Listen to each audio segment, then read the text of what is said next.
अब आवाज नहीं आनी चाहिए। अगर आवाज आई तो कसम भोलेनाथ के बिना कफन के न दफन कर दिया तो मेरा नाम बिहारी बाबू नहीं। सच कहा गया है कि रास्ता चलने वाले को रास्ता तमाम है, रास्ता चलने वाले को रास्ता तमाम है। और महफिल में बैठे हुए भाइयों को मेरा नमस्ते प्रणाम है। हीरा से पत्ता पत्ता उसी को फौलाद कहते हैं, हीरा से पत्ता पत्ता उसी को फौलाद कहते हैं। और इस मुरादाबाद शहर में रहने वाले को बिहारी बाबू कहते हैं। सच कहा गया है कि कौन किसका रकीब होता है, कौन किसका हबीब होता है। ऐसे तो बन जाते हैं ताल्लुक जिसका जैसा नसीब होता है।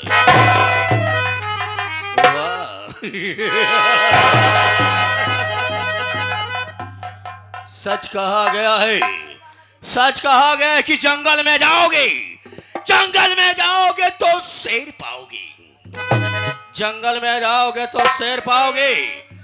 और हवेली में आओगे तो हमें पाओगे। जंगल में जाओगे तो शेर पाओगे, हवेली में आओगे तो हमें पाओगे। मगर जंगल में अकेले शेर पाएगा तुम्हें फाड़ डालेगा।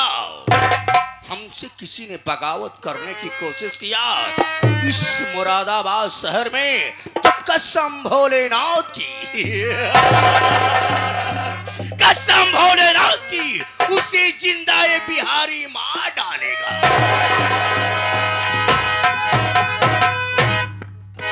ले चलता हूं संगीत की दुनिया में, ले चलता हूं संगीत की दुनिया में कि मैं हूं कौन हूं, कहां का रहने वाला हूं, मेरा नाम क्या है और मेरा गांव। साथियों, आपका गांव, आपका शहर, आपका मोहल्ला रात भर के लिए हमारे लिए ये मुरादाबाद शहर है, ये मुरादाबाद शहर है। बिहार प्रांत से चलकर बिहारी बाबू आयल बा, बिहार प्रांत से चलकर ही बिहारी बाबू आयल बा। तो काहे बरेक लिए आयल बा? परिवार को अपने, परिवार को अपने खिलाने के लिए और खिलाने के लिए। मगर इसमें बहुत बड़ा राज है। इसमें राज इसलिए है कि जब मैं बिहार प्रांत से चलकर आया इस मुरादाबाद शहर में, जब मुरादाबाद शहर में आया तो देखा कि यहां पर किसी के यहां जाता था तो मुझे काम नहीं मिलता था। क्योंकि बचपन में मेरे माता पिता गुजर गए। उनके गुजर जाने के बाद मेरे पास दो बहनें थी जिसका नाम सपना और ममता है। सपना और ममता की परवरिश मैं बिहार प्रांत में कर रहा था, बिहार प्रांत में कर रहा था। मगर बिहार प्रांत में इतनी भुखमरी थी कि मैं दिन भर काम करता था मगर भी कहने पर आज कलेजा पसीज जाता है। कलेजा पसीज इसलिए जाता है कि जब मैं बिहार प्रांत में दिन भर मेहनत मजदूरी करता था तो शाम की एक वक्त की रोटी नहीं मिलती थी, एक वक्त की रोटी नहीं मिलती थी। किसलिए कि काम तो करवा लेते थे, काम तो करवा लेते थे, मगर जब उनसे मैं अपनी मेहनत का पैसा मांगता था तो मुझे धक्के मारकर बाहर कर देते थे। इसी बात को सोच करके मैं बिहार प्रांत छोड़कर जब मुरादाबाद शहर में आया, जब बिहार प्रांत छोड़कर मुरादाबाद शहर में आया तो एक सेठ से मुलाकात हुई जिनका नाम सेठ धनराज था। और धनराज के पास कोई संतान नहीं थी। मैं उनके पैरों पर पड़कर गिड़गिड़ाने लगा, बोला कि सेठ जी मुझे नौकरी दे दो, मैं मुरादाबाद शहर में आया हूं, मुझे कोई काम नहीं दे रहा, मुझे कोई काम नहीं दे रहा है। और मेरी पत्नी जूली और मेरी दो बहनें भूख के मारे तड़प रही हैं। मगर मानता हूं कि आज इस दुनिया में इंसानियत अभी जिंदा है, इंसानियत अभी जिंदा है। सेठ ने कहा कि बेटा, अगर तुम काम करना चाहते हो तो हमारे यहाँ काम बिल्कुल कर सकते हो, अगर भाई ईमानदारी से काम करना पड़ेगा। मैं ईमानदारी से काम करना शुरू कर दिया, ईमानदारी से काम करना शुरू कर दिया और मुझे सेठ तनख्वाह देने लगे। मैं अपने बहनों की परवरिश करने लगा, अपने घर का खर्च चलाने लगा। खर्च चलाने के साथ साथ मैं अपने बहनों को पढ़ाने लगा। मेरी दोनों बहनें पढ़ रही हैं, अच्छी पढ़ाई कर रही हैं।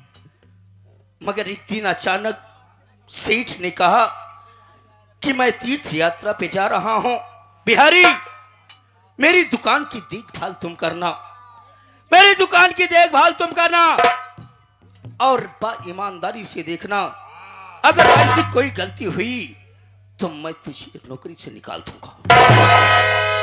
इस बात को सुन करके मैं सोचने लगा, जो कोई मुझे सहारा दे रहा है, आज सेठ मुझे सहारा दे रहे हैं, तो मैं ईमानदारी से काम करूंगा। और ईमानदारी से मैं काम करता रहा। मगर सुबह हुई, फोन आया कि सेठ और सेठानी किसकी डेथ में देहांत हो गए। या मेरे मालिक, मेरे माता पिताजी के गुजरने जाने के बाद आज मुझे किसी ने सहारा दिया, किसी ने सहारा दिया तो वो भी इस दुनिया को छोड़कर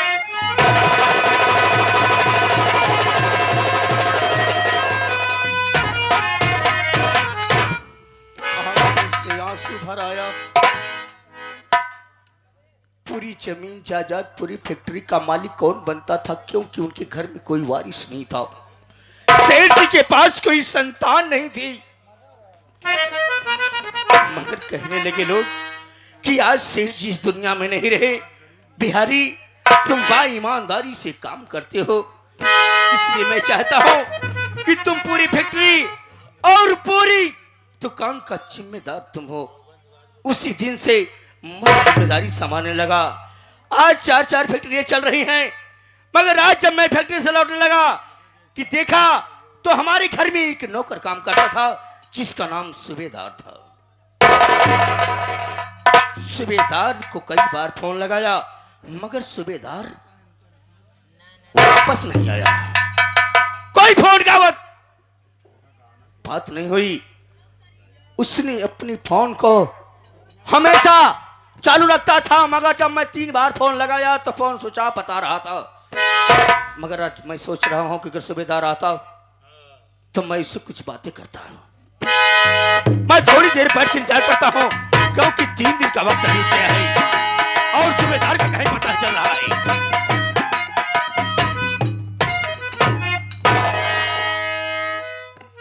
हम कहे बाबू साहेब तोहरे के हमर जाए।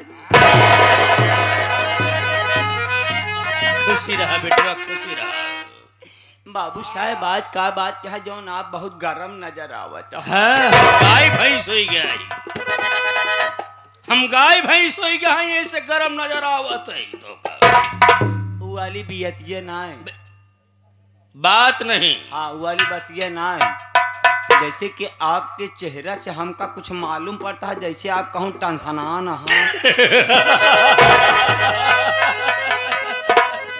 अबे मैं टेंशन में हूँ, हाँ, टेंशनान नहीं हूँ। हाँ टेंशन में नजर आवता है। कौनो बात भाई का कहूँ रास्ता में। पहले ये बताओ। हाँ, एक तो वैसे मूड खराब है।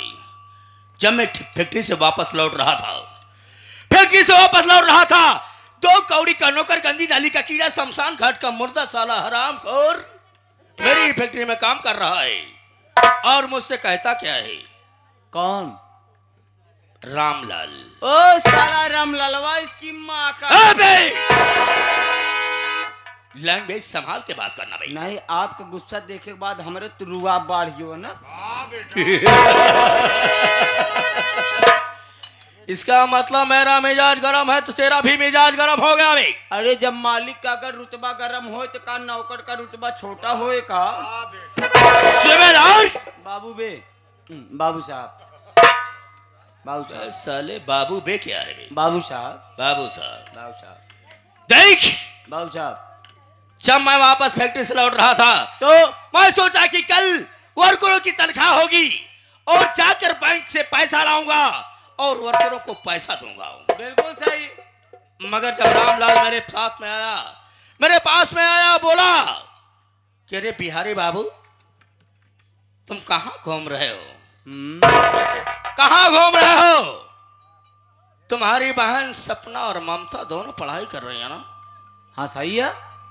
मगर तुम्हारी बहन ममता आवारा निकल गई। ओ कैसा रे कहे ई रमललवा का हिम्मत की तोहरे बहनी का कहे सवारा निकल गई।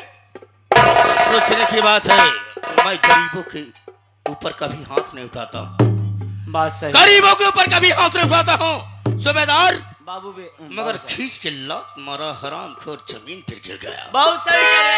और खींचने लगा, बोला बिहारी बाबू, अगर ये बात गलत निकली तो मुझे जान से मार देना, मुझे कोई परवाह नहीं है। मैं बोला कि बात क्या है? बोला कि तुम्हारी बहन ममता इसी मुरादाबाद शहर में यूनिवर्सिटी कॉलेज में पढ़ाई कर रही है। पढ़ाई के साथ वो आवारा गर्दी कर रही है। एक मतलब तोहार बहन कौनो धिंगारा फांसी। तो बेचारी हम नहीं कहा थे भाई, रमललवा के कहे के हिसाब से बतावत है। ठीक है सूबेदार, इस बात को सुना तो सोच कि मैं बचपन से लेकर आज तक मैं अपने बहन को बहन नहीं समझा। बात सही है बाबू साहब। अपने बच्चों की तरह पाला हूँ। बिल्कुल सही। मेरी बीबी जूली रानी ने कभी कई बार कहा कि क्या अपनी बच्चा नहीं पैदा हो सकता है, मगर मैं कसम खा लिया कि जब तक मैं अपने दोनों बहनों की शादी नहीं कर लेता तब तक तेरे गोद में कोई संतान नहीं खेलेगी। नहीं खेलेगा। इसलिए सूबेदार मैं रामलाल से पूछने लगा कि रामलाल, अगर ये बात गलत निकली तो सोच लेना, बिना कफन के दफन न कर दिया तो मेरा नाम बिहारी बाबू नहीं बे। बिल्कुल सही। आज मैं किसी की बदौलत से इस मुकाम पर पहुंचा हूं, इसलिए मैं गरीब के ऊपर हाथ नहीं उठाना चाहता हूं। ये सोच करके रामलाल को तो छोड़ दिया, मगर सूबेदार तैयारी यह है कि मुरादाबाद शहर यूनिवर्सिटी कॉलेज में मेरी बहन पढ़ाई कर रही है, मेरी ममता बहन पढ़ाई कर रही है, और चल के देखा जाए अगर ये बात गलत निकली तो रामलाल को कसम भोलेनाथ के बिना कफन के दफन न कर दिया तो मेरा नाम बिहारी बाबू नहीं बे। अगर बाबू साहब अगर यह बात गलत निकल गई तो रमललवा साले की खैर नहीं है। अगर यह बात सत्य भी निकल गई तो जो बहन ममता से अगर इस तरीके का चक्कर चलाया है प्यार मोहब्बत का, तो उस साले को दौड़ा के गोली मारेंगे। सूबेदार तू जानता है कि बहुत सीधा हूं मैं, बहुत सीधा हूं और बहुत टेढ़ा भी हूं मैं। बिल्कुल सही। आगे चलते हैं, लेकिन कैसे कुछ गुनगुनाते हुए। गुनगुनाते चलना है। बिल्कुल सही। अगर कोई मेरी बस्ती में आग लगाता है, कोई मेरी बस्ती में आग लगाता है, मेरे परिवार में आग लगाता है, तो कसम भोलेनाथ के बिना कफन के दफन न कर दिया तो मेरा नाम बिहारी बाबू नहीं।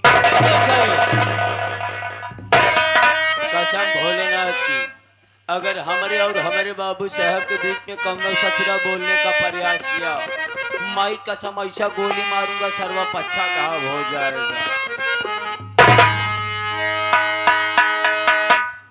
हमसे ज्यादा तो सूबेदार ही ये टैलेंट है।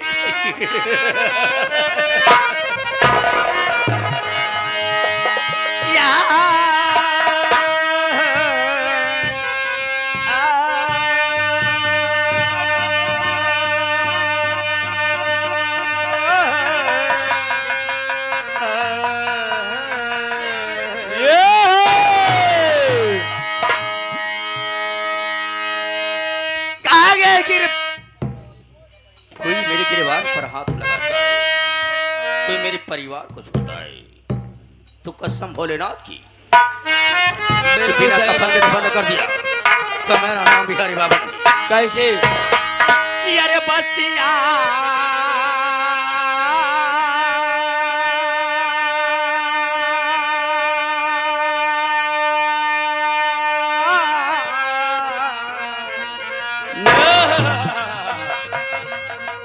आज इस दुनिया दुनिया में तो नहीं रहे हमारे स्वर्गीय है गुरु जी, स्वर्गीय हैदर अली जुगनू जी मुर कह के गए हैं।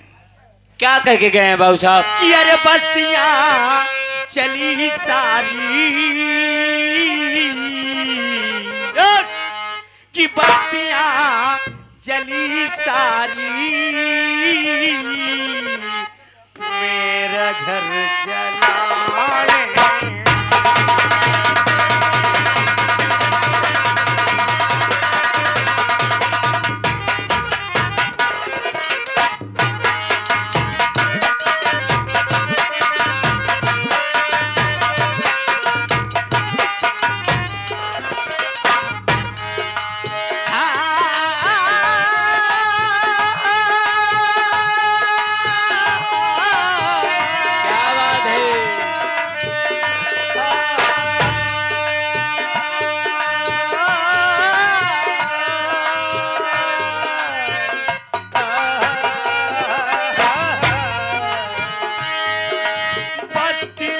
चली सारी, ऐसे बस्तियां चली सारी, मेरा घर चलाने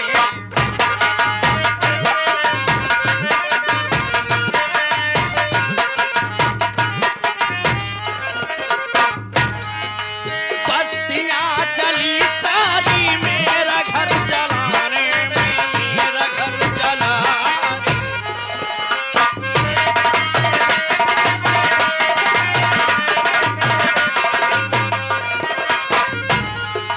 बस्तियां चली सारी, मेरा घर चलाने मेरा घर चलाने में।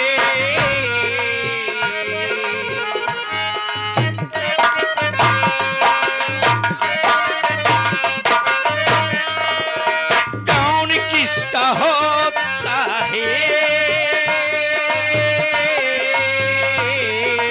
क्या बात है? हमारे राम मिलन भाई बैठे हुए हैं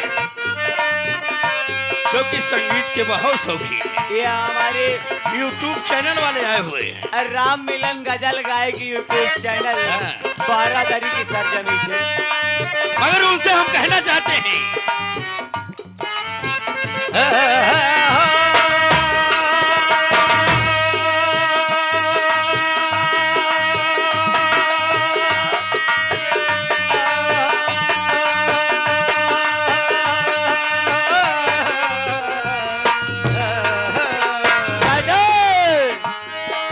कौन किसका, राम मिलन भाई आप संभाल लीजिएगा, कौन किसका होता है इस भरे जमाने।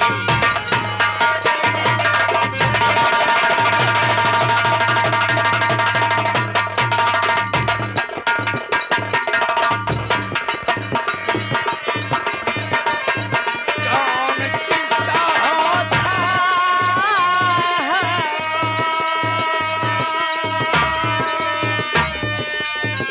इस भरे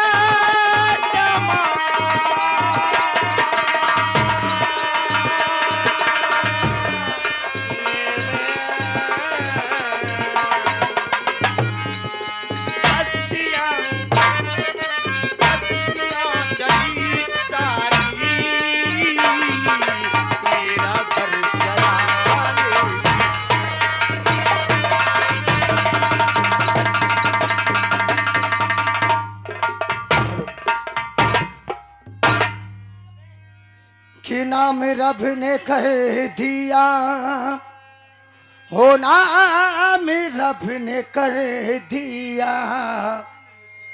नाम रब ने कर दिया।